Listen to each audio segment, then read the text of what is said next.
കർത്താവിൻ്റെ സംരക്ഷണം. അത്യുന്നതൻ്റെ സംരക്ഷണത്തിൽ വസിക്കുന്നവനും സർവ്വശക്തൻ്റെ തണലിൽ കഴിയുന്നവനും കർത്താവിനോട് എൻ്റെ സങ്കേതവും എൻ്റെ കോട്ടയും ഞാൻ ആശ്രയിക്കുന്ന എൻ്റെ ദൈവവും എന്ന് പറയും. അവിടുന്ന് നിന്നെ വേടൻ്റെ കെണിയിൽ നിന്നും മാരകമായ മഹാമാരിയിൽ നിന്ന് രക്ഷിക്കും. തൻ്റെ തൂവലുകൾ കൊണ്ട് അവിടുന്ന് നിന്നെ മറച്ചുകൊള്ളും. അവിടുത്തെ ചിറകുകളുടെ കീഴിൽ നിനക്ക് അഭയം ലഭിക്കും. അവിടുത്തെ വിശ്വസ്തത നിനക്ക് കവചവും പരിചയമായിരിക്കും. രാത്രിയിലെ ഭീകരതയും പകൽ പറക്കുന്ന അസ്ത്രത്തെയും നീ ഭയപ്പെടേണ്ട. ഇരുട്ടിൽ സഞ്ചരിക്കുന്ന മഹാമാരിയെയും നട്ടുച്ചയ്ക്ക് വരുന്ന വിനാശത്തെയും നീ പേടിക്കേണ്ട. നിന്റെ പാർശ്വങ്ങളിൽ 1000 മരിച്ചു വീണേക്കാം, നിന്റെ വലതുവശത്ത് 10,000, എങ്കിലും നിനക്ക് ഒരനർത്ഥവും സംഭവിക്കുകയില്ല.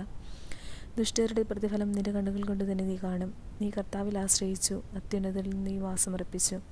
നിനക്കൊരു തിന്മയും ഭവിക്കുകയില്ല, ഒരു അനർത്ഥവും നിന്റെ കൂടാരത്തെ സമീപിക്കുകയില്ല.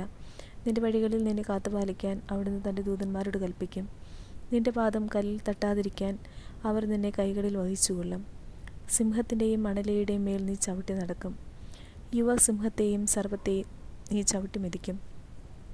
അവൻ സ്നേഹത്തിൽ എന്നോട് ഒട്ടി നിൽക്കുന്നതിനാൽ ഞാൻ അവനെ രക്ഷിക്കും. അവൻ എൻ്റെ നാമം അറിയുന്നതുകൊണ്ട് ഞാൻ അവനെ സംരക്ഷിക്കും. അവൻ എന്നെ വിളിച്ചപേക്ഷിക്കുമ്പോൾ ഞാൻ ഉത്തരമരുളും. അവൻ്റെ കഷ്ടതയിൽ ഞാൻ അവനോട് ചേർന്ന് നിൽക്കും. ഞാൻ അവനെ മോചിപ്പിക്കുകയും മഹത്വപ്പെടുത്തുകയും ചെയ്യും. ദീർഘായുസ്സ് നൽകി ഞാൻ അവനെ സംതൃപ്തനാക്കും. എൻ്റെ രക്ഷ ഞാൻ അവന് കാണിച്ചു കൊടുക്കും.